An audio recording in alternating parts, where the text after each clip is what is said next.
قالوا بالبدايه صدام حسين ما عنده عقارات.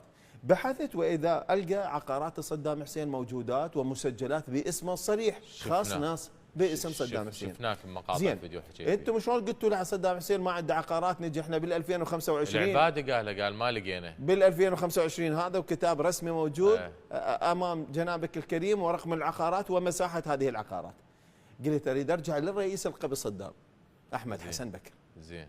رجعت للرئيس القبل احمد حسن بكر، لقيت العقارات اول ما تنزل من المعلق على ايدك اليسرى، هاي العقارات كلها باسم احمد حسن بكر واولاده، باسم الرئيس السابق.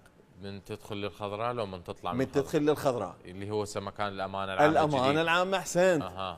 هذه كلها عقارات احمد حسن بكر. زين. باستثناء المكان اللي موجود المن تابع للامانه العامه لمجلس الوزراء.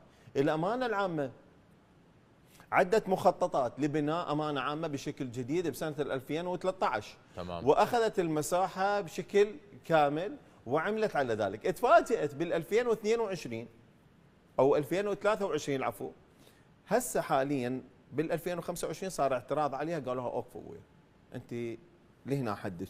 شنو حد ابويا؟ مخططاتنا تعبر عليكم بعد 1000 متر لورا و1000 متر منا. شنو انت منه؟ قال احنا السفاره السفاره السعوديه. خيركم اكو شيء؟ قال هاي الاراضي احنا اشتريناها. شنو اشتريتوها؟ مو باسمكم، هاي الارض ارض عراقيه وهاي للامانه العامه. لا العفو، احنا مشتريها من اولاد احمد حسن، من احد الشخصيات الموجوده ما اريد اذكر اسمه بالعراق. طلعوا اسمه، هذا الاسم شو مسوي؟ عاقل صفقه رايح مشتري الاراضي من اولاد احمد حسن بكر في احد الدول، مكمل وياهم مداور ومسوي له وكاله، جاي الى وزاره العدل، داير العقارات الموجوده 11 عقار، داير هذه العقارات كلها باسمه، حولها باسمه 11 عقار. زين. املاك لا يعني ما تقدر بثمن. يا سنه هاي سواها؟ سواها بال 2014 2018 كمل، رجع الطرف الثاني اخذها بال 2018. بال 2021 التقوا مع السفاره السعوديه، قام بنقل هذه العقارات كلها للسفاره السعوديه. هذا شخص سياسي تاجر شنو؟ تاجر بارتباط سياسي. بارتباط سياسي، اسم معروف ها؟ طبعا اسم معروف.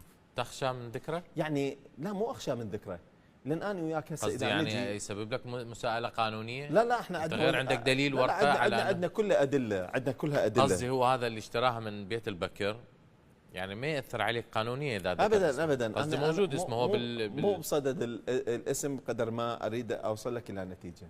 زين. الان الاسم مهم لانه راح باعها لسفارك وغايات اخرى. شنو الامكانيه اللي يملكها اي شخص لشراء 11 عقار في هذه المكان بهذه المساحه بسعر كذا مليار، ويباع باضعاف اضعاف سعره الى السفاره السعوديه وتاخذ هذا المكان؟ زين. هذه النقطه الاولى.